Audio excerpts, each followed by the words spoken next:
And we are. This is a NSFW language podcast. Okay. Yes, absolutely. What is that? NSFW? Not safe for work. Not safe for work, which means you can swear. Yes.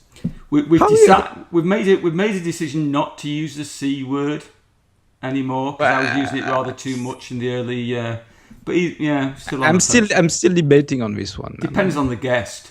I mean, if they're being a cunt, we'll say, "Look, you're being a cunt," but that hasn't happened yet. So it's one of our favorites.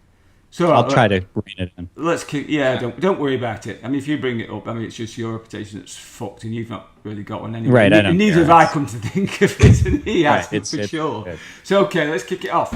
All right. So do we do music? Do we do music? What the fuck are you talking about? By the way, you say let's kick it off. I don't know. Do you do something special to do that? Just kick it off. You dance. You just I'm just going to say, Olivier, shut the fuck up, because today I'm really pleased to have Johnny B Truant joining us. Let me be honest. He stepped in at the last minute when somebody cancelled, and it's a big but. As soon as I started thinking you could get on, I was thinking, holy shit, how come I have not asked him on before? Because building the pressure up now on him. He's a smart guy, he's a funny guy, he's a nice guy, and he's as good looking as Olivier, So what can I say? Shit. Good to have you on, mate.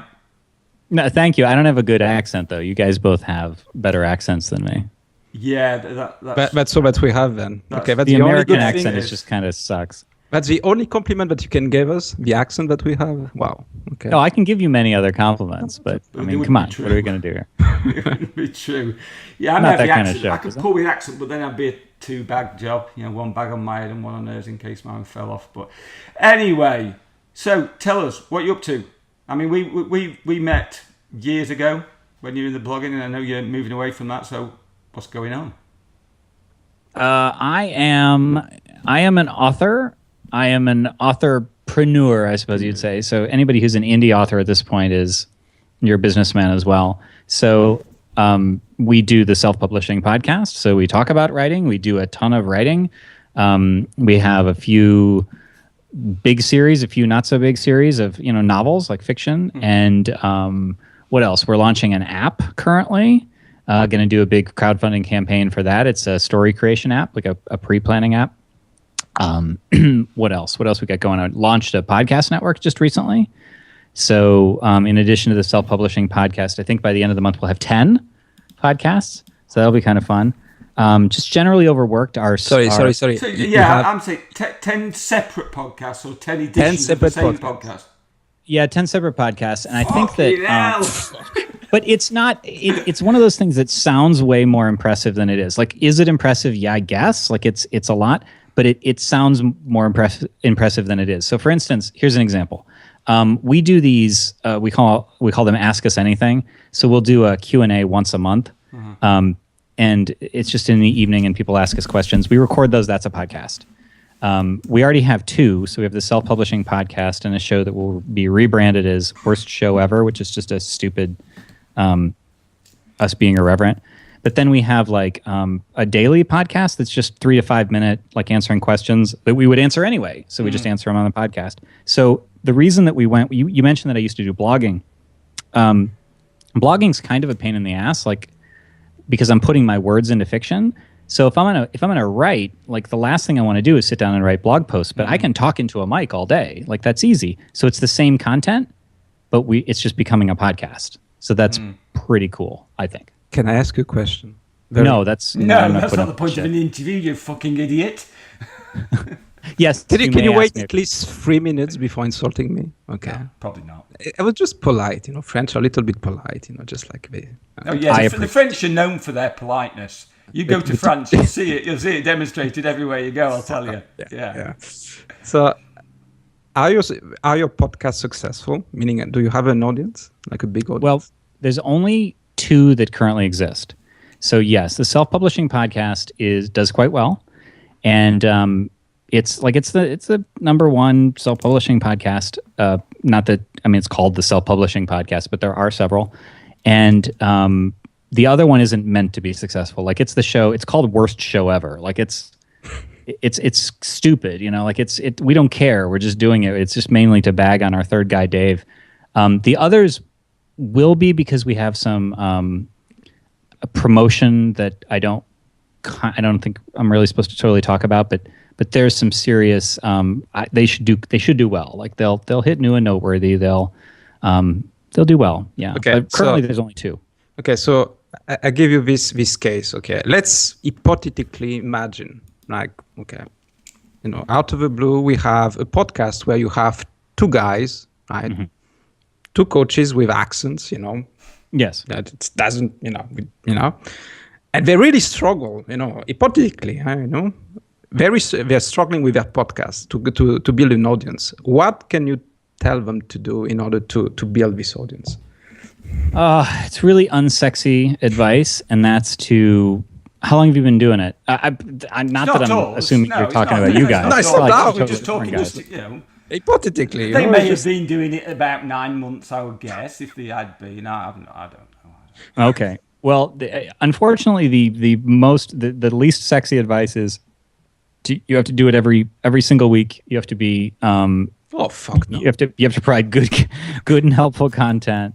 And you have to get your people that you do have to share it and review it. So, like, I just told you a bunch of shit that, like, everyone, as if you didn't know any of that. You know what I mean? I know. We were on. Yeah, so it just comes down to finding Can you change subject, please? Well, actually, I want to just answer that. The fact is, we've done fuck all to promote it.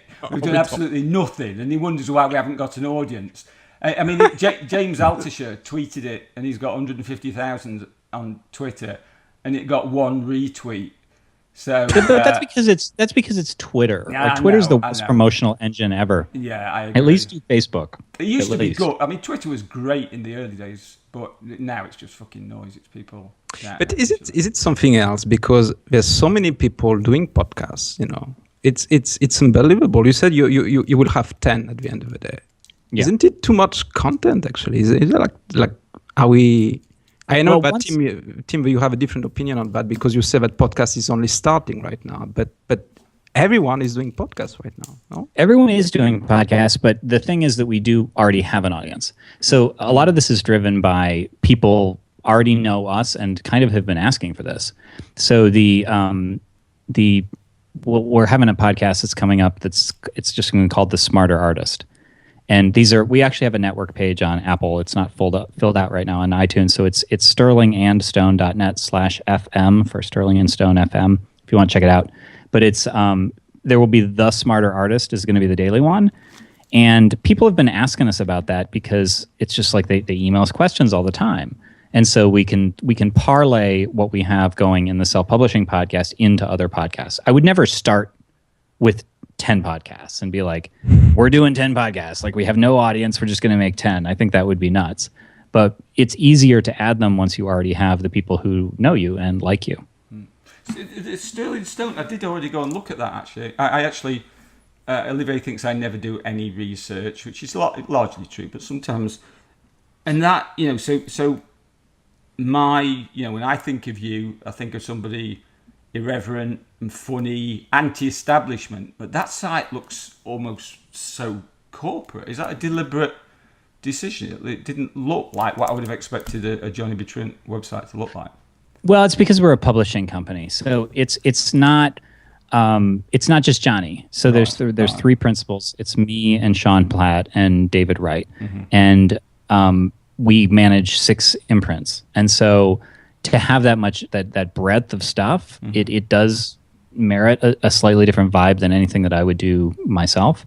And plus, a lot of the real irreverent stuff is kind of like it's one of those things where like the image got exaggerated to the point where it annoyed me. You know what I mean? So I'd run into people and they'd be like, "Oh, I expected you to be all extreme and just be swearing at me all the time." It's like, I'm a guy. I get up in the morning. I have kids. I'm just not always the guy who's just saying fuck everybody. And so I think that part of it is my anti-reaction to that is just like, well, it's not all I do. The comparison I made earlier before we started recording was I told these guys that this is the part where I talked to somebody who's not you guys, I guess. I'm just talking beyond you. Was I said I'm kind of like Alec Guinness, who's like, I've done other things than Obi-Wan Kenobi, Stop pigeonholing me. So that's probably a little bit of what I got going on here.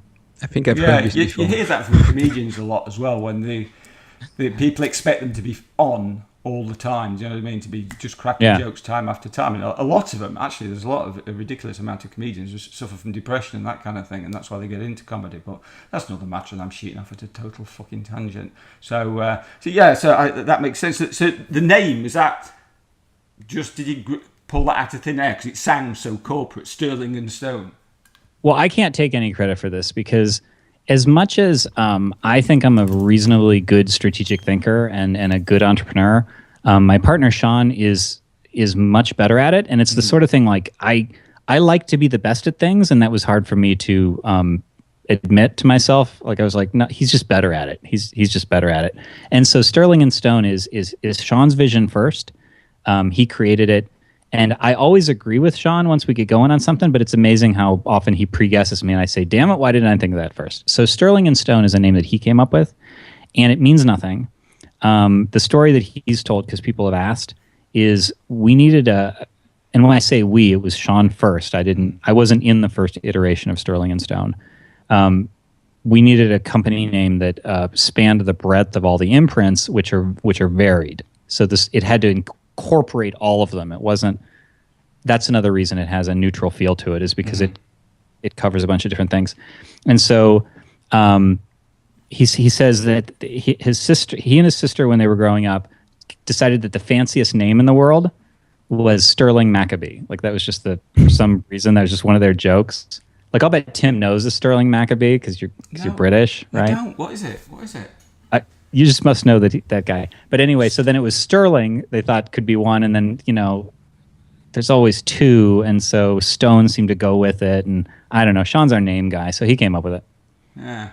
And by the way, Sean's a great guy. I've known him about as long as I've known you, when he was into blogging as well. He's a really cool dude. We should get him on as well. Yeah, he's super smart.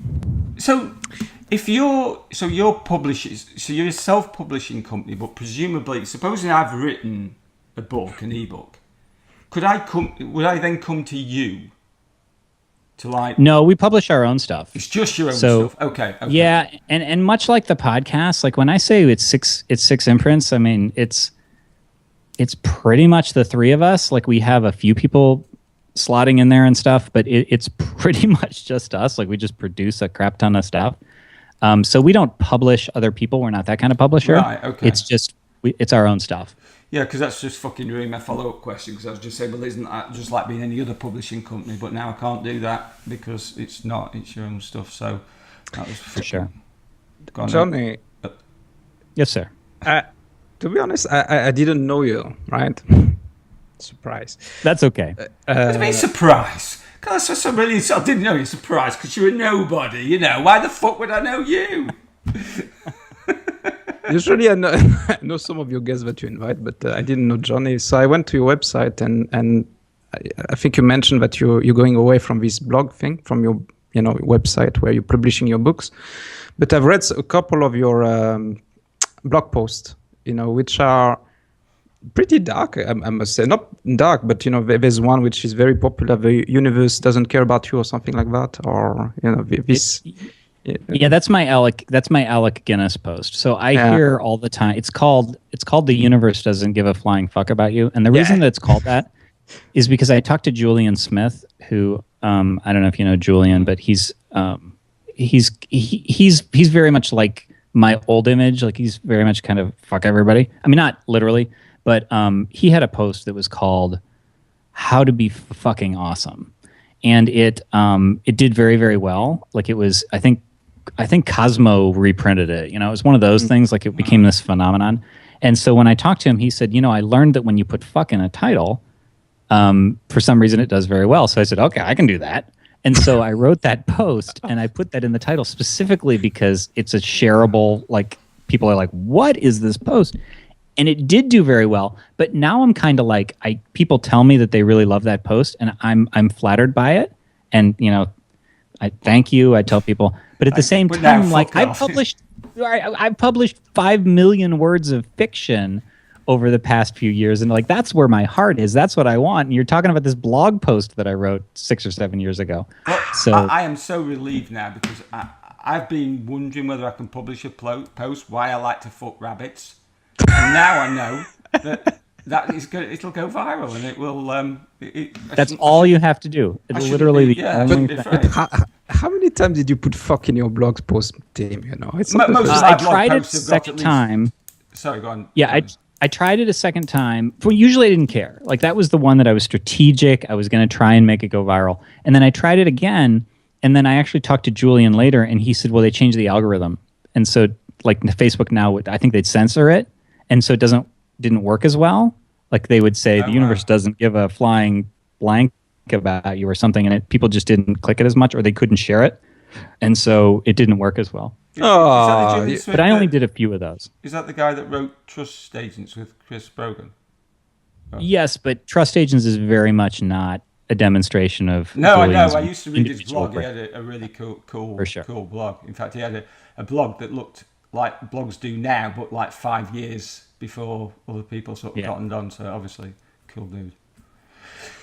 You were strategic. I'm very disappointed, actually, because I thought it was like from the heart, and you had the second one, which says you are dying and your world is a lie and all this kind of. It seems like that you're so passionate.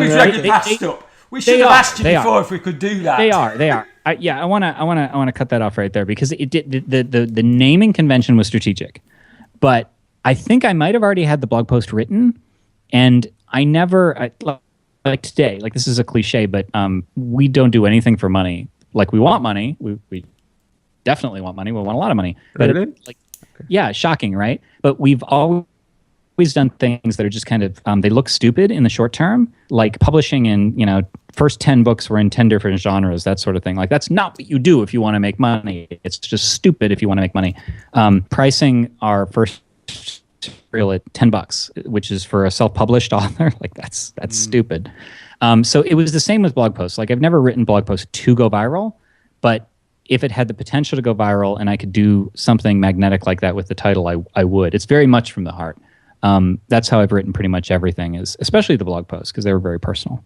No, but there are. And right, actually. And I like them a lot. Posts, Olivier, and I think when you talk about doing, I mean, we're doing this. He asked the question about. Make it, what advice would you give to two supposed, whatever. That's what we're not doing this to do money. Just this look like we're trying to be professional and create income from something like this. But I think also when you do things like that, people recognise it. I think people are more astute than they realise, than they give themselves credit for. That they recognise when somebody's doing something. Genuinely to help others. I can remember when we released How to Be Rich and Happy, me getting accused of it being a marketing ploy. And when somebody said that to me, because we're giving it away to charity, that fucking never crossed my mind. That this was a marketing ploy. And I just thought that, but, like I say, when you do something and you have fun, it's contagious and people can see that, they can resonate with it and they connect with you as people rather than just a business. You know what I mean? Just as an author, without a face, so to speak. Absolutely. I didn't know if that was that question in there. I'll say absolutely. No, not really. But you guys look like you expected me to respond. At any point in time, you can do that. We're trying to engage you actually because it looks like you're not having fun with us actually. Tim, I think you need to do your thing. You need to tell one of your jokes. One of your famous jokes. Tim or me? No, Tim. Okay. I'll tell you what I want to do. I want to bring up something. I was on a conference, and I don't want to embarrass Johnny, but I was on a conference in April with John Morrow was delivering. If anybody doesn't know, John Morrow is probably, the dude's a machine when it comes to making blogs that are successful. And he was giving examples of great writers, and Mr. Johnny B Truant was one of them. Basically, John was saying that, to succeed in blogging, you've got to be completely and utterly dedicated to writing. You've got to write every day. You've got to write. And he gave a stat. Now, I don't know how he knows this, but it blew my mind. He said Johnny B Truant wrote over 1 million words last year. Is that true? Oh, yeah, he got that from me. Did he did that recently? Yeah, this was April. Yeah, we publish I write about 30,000 words a week, And so that works out to about 1.5 million words a year. And the first year we did that was 2013. Right. And I said, I don't like that. That was a crazy year, and we referred back to it. Oh, we're at 1.5 million words last year. But then in 2014, we did the same thing. In 2015, apparently that's just the pace. Yeah, but it's every day. Like, this is what I do. I am an author, and so I spend 4.5 hours every morning sitting down, cranking out new words, and it adds up for sure. And what about the ideas? I mean, do you ever get to the point where you sit down and think, I have fucking no clue where this storyline's going or anything like that? No, it's the opposite. You should see the list of ideas that we have. As a matter of fact, it's amazing. Like, authors get asked that question all the time. Like, where do you get your ideas? And the idea is kind of like the implication behind it is, well, there aren't any good ideas, right? Like, people don't just ask that for just because. They'll be like, well, I can't get the ideas. Where the hell are you getting these ideas? And ideas are so not the problem. Like, we have more ideas than I know what to do with. And it's just, as far as like running into dead ends, when I say we, I keep referring to we. That's because I write everything now. I write collaboratively. So I have some stuff that I've written by myself, but 100% of what I do day to day now is co-written with Sean. And the way that works is we come up with kind of the general idea and the story world, and he does what we call beats, which are like somewhere between an outline and not. Like, it's beats. It's like if you were to, what's the comparison here? Like, you would have certain tempo bits of, in music that you would need to hit, like do whatever between them, but you would have these spots that you need to hit. So like a rough story outline, but not really, and in-depth character stuff and world stuff and whatever else. He gives me that, and then I write the rough from beginning to end, and then he goes over and edits it twice, and sometimes I see it again. So that's all collaborative, whereas, and I'm writing 100% of the rough drafts. But it's amazing that, like, how much comes up during the draft just once you start to trust the process. Like, I don't know where stories are going ever. I know because Sean's giving me a very, very rough idea, but I never follow his beats to the end. They always deviate, sometimes a hell of a lot. And it's just, you just learn to trust what the story is telling you. I know that sounds metaphysical. No, it doesn't actually, because I had a client who was a coach, said, could you teach me to write how you write? And I'm like, no, I have fucking no idea how I write. Some people think I contrive the jokes in my blog post. I don't. I'm writing a line and something pops into my head. And I'm like, Where the fuck did that come from? Do you know what I mean? Like, I know it wasn't particularly funny, but the why I like to fuck rabbits, I have no idea where that came from. I didn't need to think, I need to think of something funny now. I actually met a guy once, and I won't name him because his brother's fairly famous. And he was a speaker, and I saw him do this talk that he'd done really well with Toastmasters and got to the sort of, I think he got to the national level with it. It was really funny, hysterical speech. And I've got a friend who used to do stand-up and also was a TV anchorman at the time. Said we ought to get together to see if we can do something between us, like a sort of rip-off or parody of life coaching or whatever. And we went to meet the guy. Fucking hell, the most boring person I have ever met, because he studied comedy. And he actually had structure to it. And it's like, well, everything, comedians always tell things in 3s or 5s, and you do this, and you do this, and you do this. But there was no spontaneity about it. And, to me, it's about good writing. It's, you write and you rewrite, and I know that, and it's a cliche, and it's not a cliche. It's true that good books are, not written, but rewritten. But with comedy, I think, anything amusing, or even the ideas that you're coming out with plot lines, it's got to like come from nowhere. Yeah, Stephen King. I don't know if any writers listening to this, if you haven't read Stephen King's book on writing, you should. It's really, really good. And Stephen King is a pure, what they call pantser. So there's two basic schools of thought in writing. There's plotters and there's pantsers. So plotters, predictably, plot things out. Pantsers fly by the seat of their pants. I'm somewhere in between. But Stephen King is a pure pantser. He doesn't know at all. He just starts out with a very, very rough idea.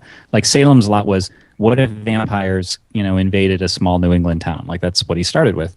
And then he has his cast of characters and he sees what they do. I think that sort of thing, like what he says on writing is that he believes that stories are found. He says that we aren't really creating the stories. He says we're discovering them. And so it's kind of like discovering something sticking out of the ground. You start to scrape around the edges and you start to excavate it, but you don't know what it is. And as you discover it, it's a pre-existing fossil. It's a corner of the fossil that you discovered this big thing underneath. And that's the way that he approaches writing. I have a bit more structure than that.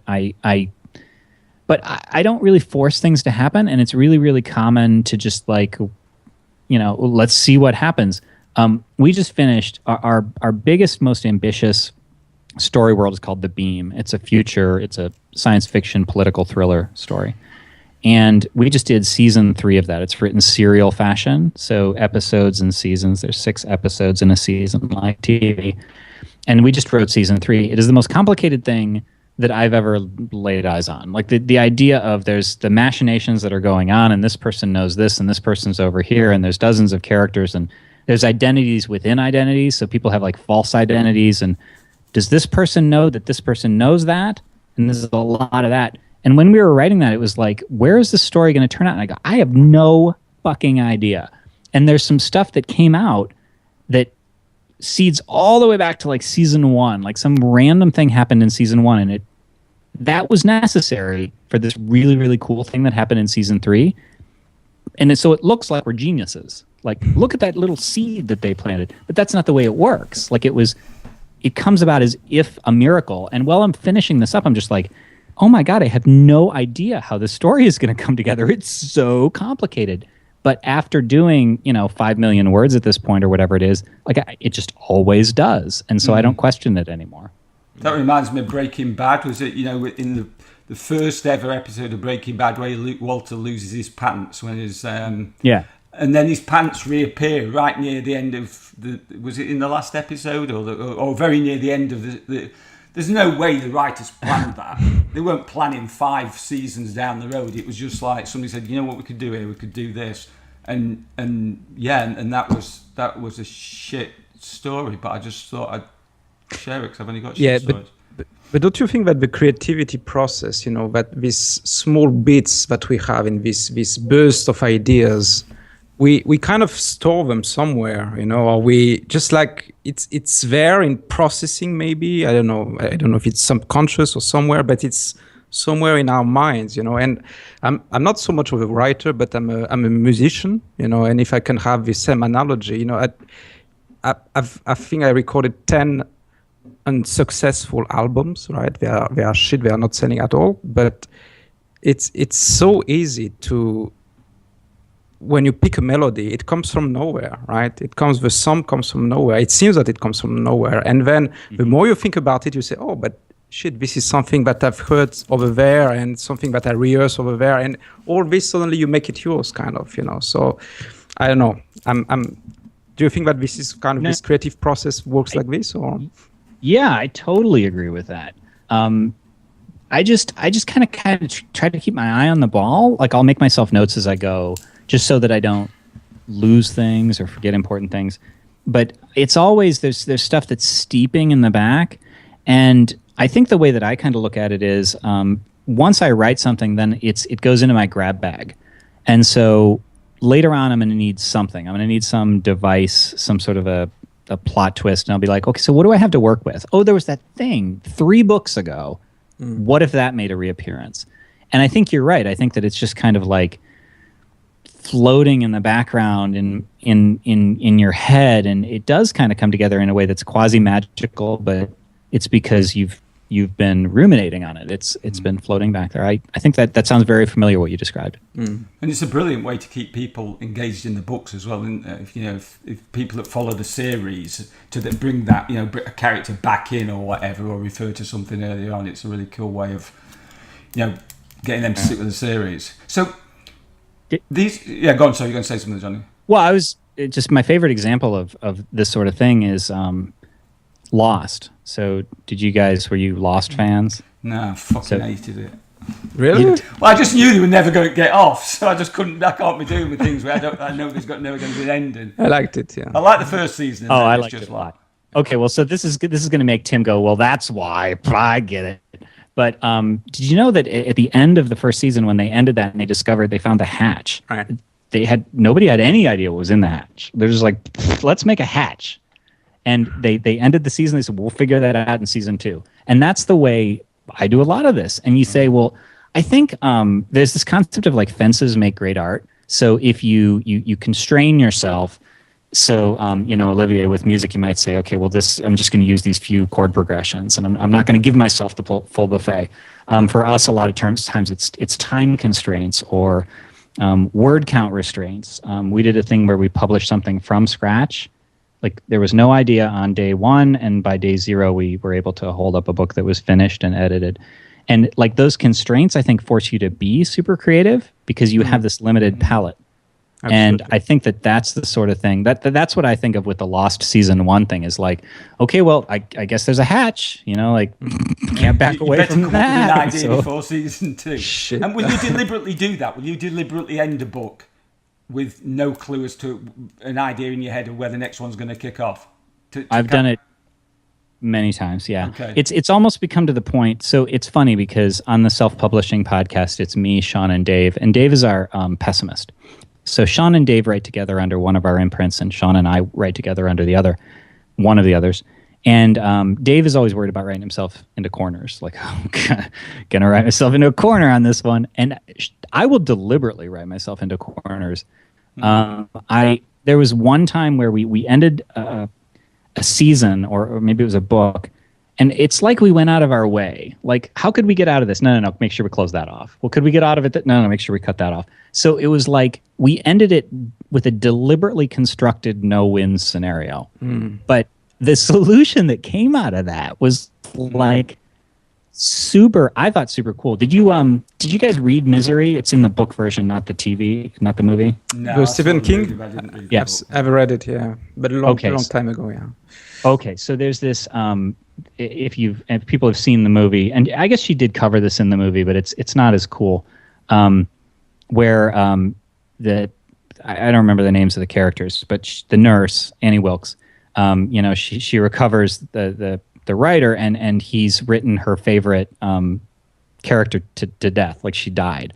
And so she wants him to revive this character. And so he just starts writing a new book. And she's like, no, like you ended that last book with her in the ground.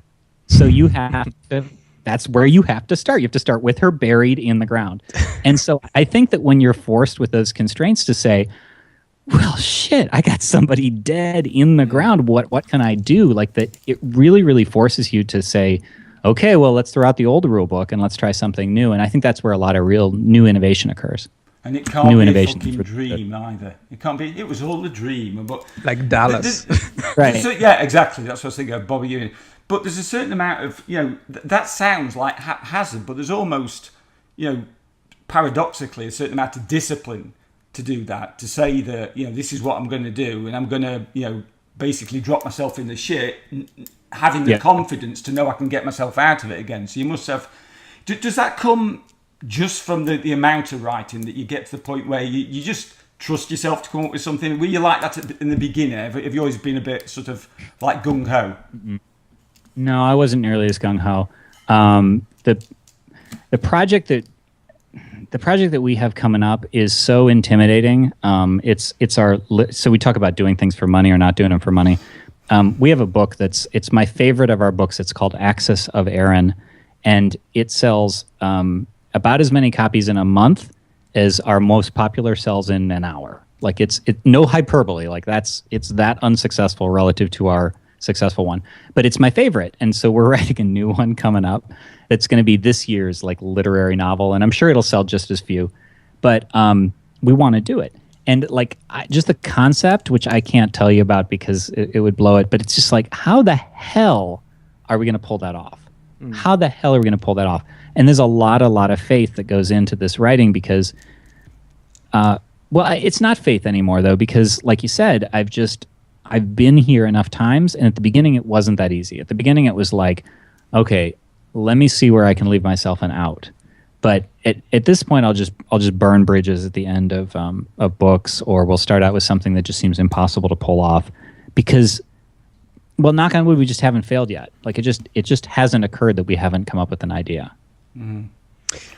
I like a lot what you're saying, because it seems that the more you struggle, the more you're creative, and it reminds me, when I've started recording music myself, we didn't have lots of equipment. We were really poor, right? We had very cheap guitar, I think one synth and a small bass, right? But because of that, because of we had so limited capacity, in material, we had to be extremely creative the way that we had to record that, right? The way we create. And I think most of the band, when they struggle, when they're really, it's hardship for them, they are the most creative like this. So I was wondering if it plays the same for writing, but it seems like it's almost the same, right? Basically, when yeah.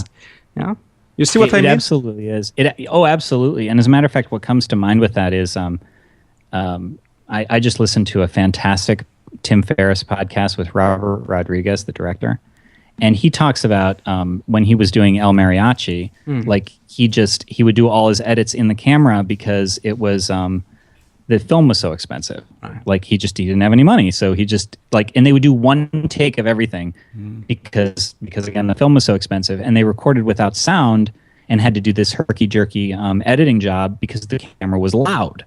Like it was just a loud camera.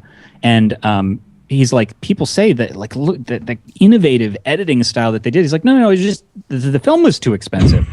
And, they weren't doing take after take. And they had to get the framing right to begin with, not worry about what do I have later. And he talked about, like, one of my, I don't remember the details and I haven't seen El Mariachi, but it's like, it was something like one of my friends owned a gas station. So, well, let's have a gas station. And, my dad did this, so we'll set some of them there. And that's the way they looked at it, is like, what resources do we have on this like shoestring budget, and produce this film that make people say, like, this is a very innovative film. And it's like, well, that's what we had working with those constraints. In the movie industry, there's a lot of examples like that as well, where people have done it on a shoestring, and it's like Sex, Lies and Videotape, Soderbergh's first film, was arty and what have you, and that again, it was because of a lack of budget and so on and so forth, and yeah, it's interesting. Go on. Yeah, you're saying that. Well, I was thinking of Evil Dead as well, the first one with Sam Raimi. The way that he described, the way that he makes that, it was just like, but the creativity of that is amazing. But I was wondering, because you're an author, right? And you write, what do you say? How many words? You say 30,000 words a week, something like that. Yeah, that's 30,000 words a week. It's a book every week, basically, something like that. So, and 2.5 weeks. We tend to write full-length books now, but yeah, yes, it's pretty quick. So, what about all these people who are really dreaming about writing a book? So, and when I say hypothetically, look at myself, who I've tried, I think, to write a book at age 9, I believe. I started with a very shitty story and never managed to write it, And I think I've started, I had 6 attempts so far, and I'm age 40. So maybe I've written, maybe 3 books if you combine all the words, and I've never been able to finish one single one. So, and it's not what I'm lacking passion. I'm just, when I'm really... You're lacking ability, mate. That's what it is. Maybe ability, and I'm shit at that. I'm just looking discipline. At this. Oh, fuck. Can I just come in and say, let me just say this. We're writing, you're going to fuck up again and again and again and again. You've got to do it again and again and again and again and stick with it. Now, I'd love for Johnny to come back and say, that's really not how it is, that he can give you a magic bullet, but I'm pretty sure he's going to say there isn't a magic bullet. You just got to fucking write. Largely. I think that I can give you a little bit. I can tell you, well, no, I can't give you a magic bullet, but I can tell you something that unstuck me. So I was a lot like you, with the exception of I did finish one book, and it was like that book had like it was like a painful birth. Like it was, I came out of, I had a lot of fun in college. Not the traditional kind of fun, like it wasn't drunk crazy fun, but I did. I loved college. I loved the place I worked. I loved my friends.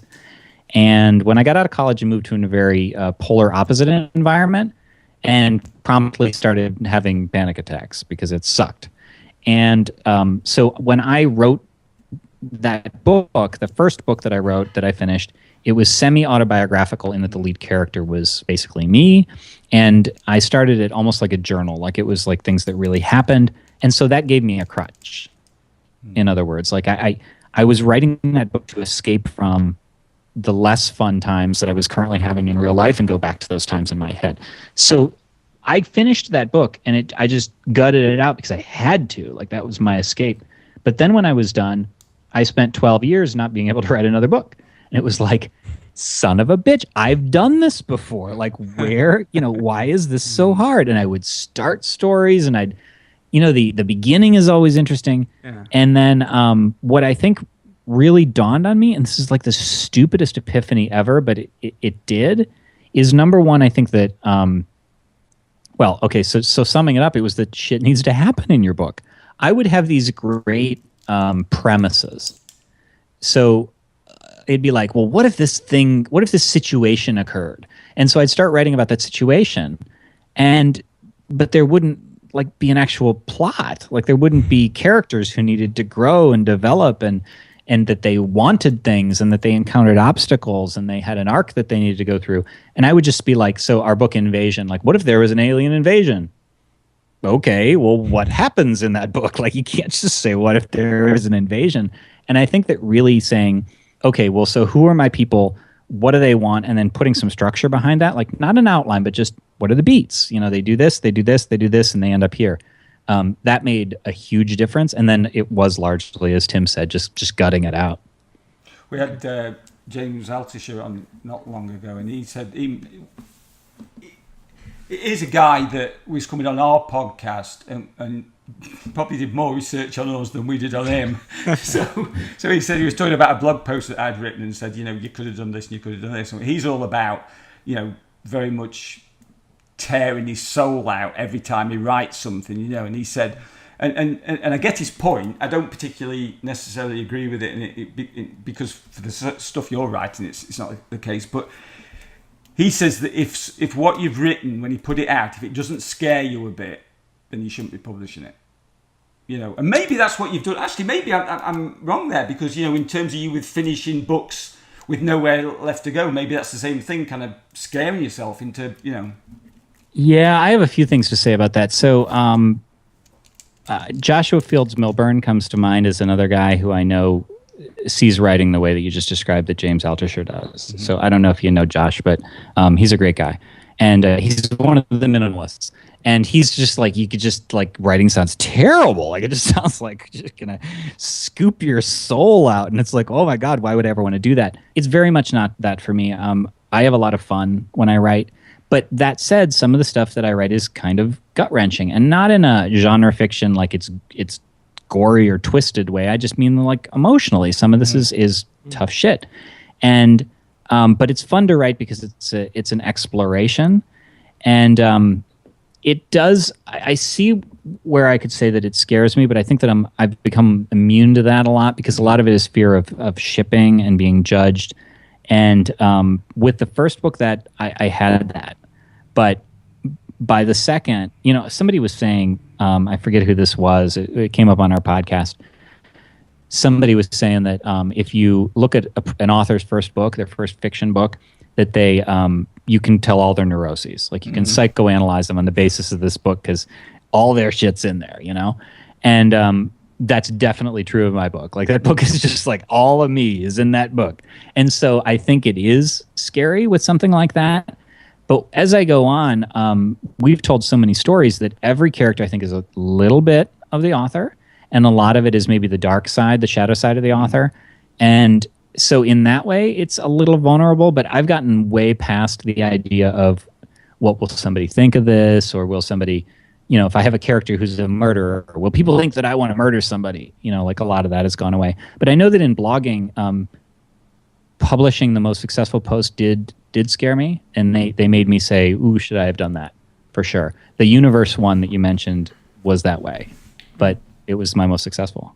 You used to use a lot of humour in your blog. In fact, you used to fucking piss me off because you were funnier than I was and blew past me in terms of readership. So I am harbouring a deep resentment, actually, which will come out in my first book. By the way, what was your first book, Tim? Because I want to psychoanalyze you. What was your first book? Well, it was a collection of blog posts. So I don't think it's really gonna.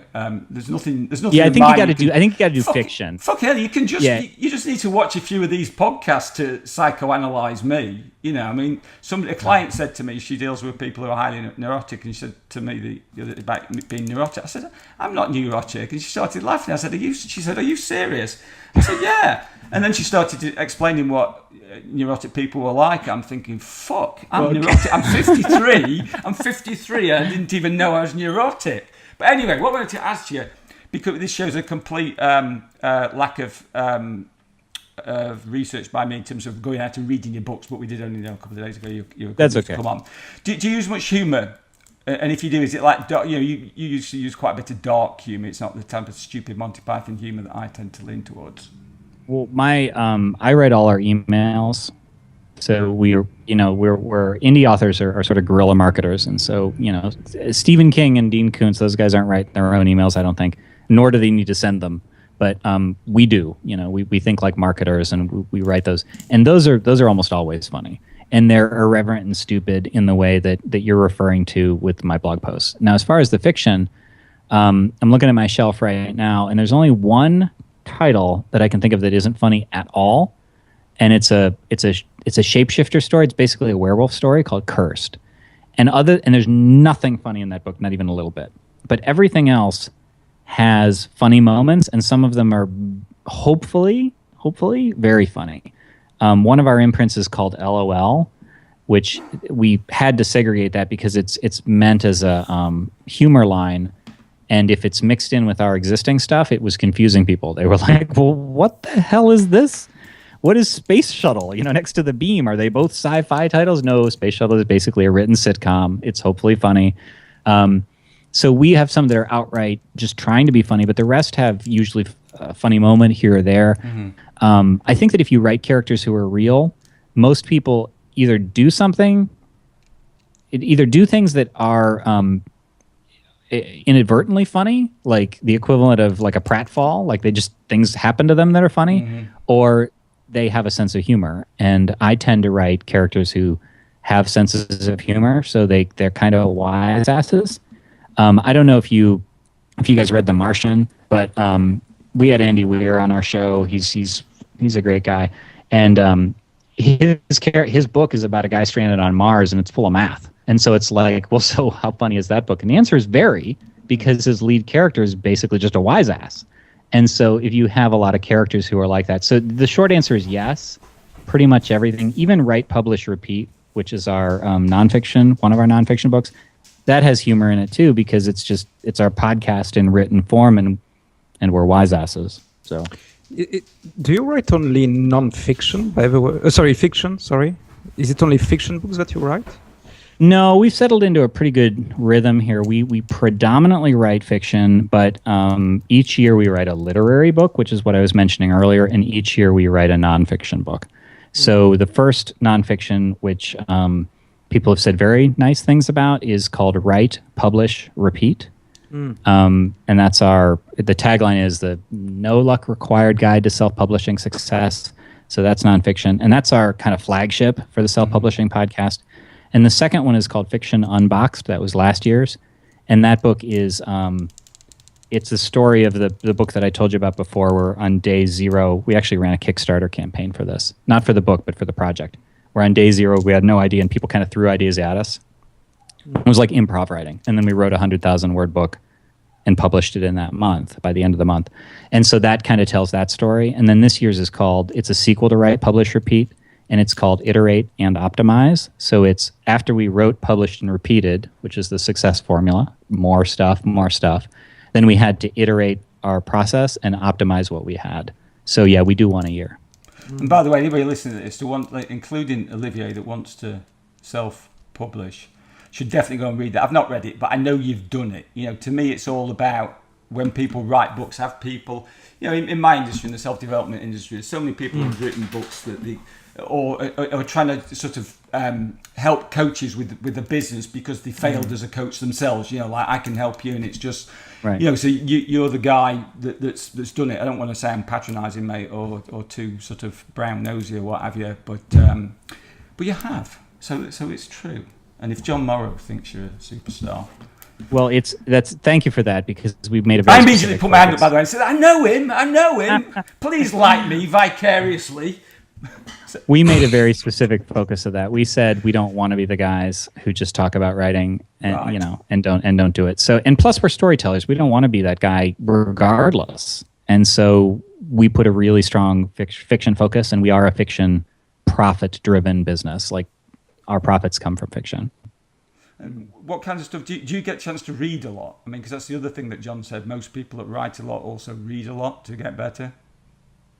Yeah, I read as much as I can. Unfortunately, or fortunately, depending on how you look at it, a lot of my reading is my own stuff, because we need to, we're writing a sequel. We got to know what happened in the first one, or to proof it. But outside of that, yes, I read. I read as much as I can, which kind of stuff? I wish it was more. So what kind of stuff? Give me a book that blew you away. I loved. Yeah. What was that? Tim's book. Tim's book. Yeah. Tim's book did blow me away. But separately, I did read The Martian. If I'd have read it, yeah. And I did read The Martian, and I loved it. But when you say blow me away, I think the one that really comes to mind is a book called Every Day by David Levitan, which was that was a few years ago that he wrote that. And I was reminded of that because he's actually doing like an author day at Sean's daughter's school. Like David Levitan is coming to author day. But that was a fantastic book. It's a young adult novel. Cool. Which one blew you away, Tim? What is the latest one that blew you away? The book that blew me away the most, probably My Testimony by Ayatollah Marchenko, I think his name is. So nobody will have heard it. It's not even still in print, which is out. And it was set in a Russian... this is really picking the mood up. It was about his time in a Russian concentration camp for about 30 years. And it was just... I just read that when I was, I don't know, probably late teens. And it just... I didn't know a world like that existed, you know what I mean? That people were going through such hardships. And then in self-development, man's search for meaning, really, frankly. Yeah. I mean, that is... have you read it, Johnny? No, but I've heard many people reference it. It's a short read because the second half of the book really just goes into his work on logotherapy. So it's kind of like, unless you're interested in therapy, it's not really worth it. But the bit that is probably only 100 pages, it is just so fucking powerful, and just the way you can, people can change and just lose hope. And I was talking to somebody the other day, and I can't remember where it was now. It may even be on one of these podcasts about. It was because it was about what happened in Germany in the 30s when Hitler rose. That would have happened anywhere else in the world. It's not that the German people were evil or different. It's just that we're all capable of being influenced, and we're all brainwashed to a certain extent. You just can't avoid it. So I've no idea where I was going with that as well. Yeah, that's exactly. It's called Raw Voices because Tim's got a train of thought. But we cannot stop at all. Yeah. But he either stops halfway through without getting to the end of an idea, or he won't shut up, and there isn't even a decent idea there in the first. And you don't even drink alcohol, which is a bit of a shame normally we do them on a Friday afternoon, but Johnny couldn't make it, so normally I haven't got clients after, so I can have a couple of beers. I think on the and then at least I think I'm being funny and intelligent. He just steamrolls right over you, doesn't he? Now I know I'm not being. Of course I do. It's a relation. This is the relation. It's a very, very, it's not the same relation, to be honest, So I don't know. We need to work on that. We need to go into therapy together. No? I'd hate. There you go. You mentioned about Dave, how he's he's the go-to guy for ridicule. Well, there's only one person here. Well, to be fair, like only because he's just such a work. He's making fun of himself. I could go into that, but you have a client. It's a whole thing. I don't really have any clients. I'm just teaching people how to life coach because I can't get clients myself. Can we talk about that, by the way? You know? No, we haven't brought him on. First of all, we're about to wrap up. We haven't brought him on to talk about my... Hey, Johnny, could you come and... What would like you do is get on our podcast. I'll talk about my business, and then if you could share the podcast with all your audience, that will be absolutely fantastic. Just talk about your business. It doesn't quite work like that, mate. Well, I'm going to wrap things up here because first of all, seriously, mate, I am so delighted for your success. I really am. I know, Thank you. We've kind of lost touch over the years in terms of we don't talk so much on the phone anymore. But I am so pumped. I keep seeing you pimping your stuff out in Google Plus. And when John mentioned it, I was just like, fuck, he's people talk about an overnight success. You're a great example of just fucking working at it and never giving up. You said you went 8 years, was it, between your first book and your next one? And I'm pumped because I know you're a super nice guy, and we will put links through to your books. You mean I will put the links? Yes. I don't do any work. I just turn up, insult him. Anything French, I insult at the same time. And don't let him finish a sentence. Pretty much, that's... Yeah, I'm really disappointed. By the way, Johnny, are you hiring in your 10 podcasts that you'll just, it's very seats for a French guy, very hypothetically, French guy, nice looking, with an accent, No, it's all us at this point. Are you Johnny, Sean, or Dave? Unfortunately. That's a polite way of saying, you're shit. Yeah. We're taking Brownson with him. So I'm stuck with a guy. Okay, fine. I'm stuck with You're stuck with Tim, at least for now. I love you, mate. I love you anyway. So, anyway, do you want to... Anything to wrap up with, Olivier? Something deep and meaningful and, philosophically French? Me? To wrap up on something deep and meaningful. I hurt my back, and that's it. That's the only thing that I wanted to say. I'm still here, despite being in pain. And thank you for the lessons. So what I will try to do, I will try to write more. Right. This is what basically comes down. Try. Write more and get out of your own head. Yeah. Yeah. Thank you. Well, you got actors. You went on a. No, we won't go down there. We'll cut it off. I was going to mention the ayahuasca or whatever. Oh yeah, the drug thing. That's something else. We'll leave that. That's our trapdoor at the end of it. Ayahuasca. Good man for coming on at such short notice, mate. Yeah, fantastic. Thank you for having me on, guys. Thank you, Johnny. Take care. So I stopped recording this.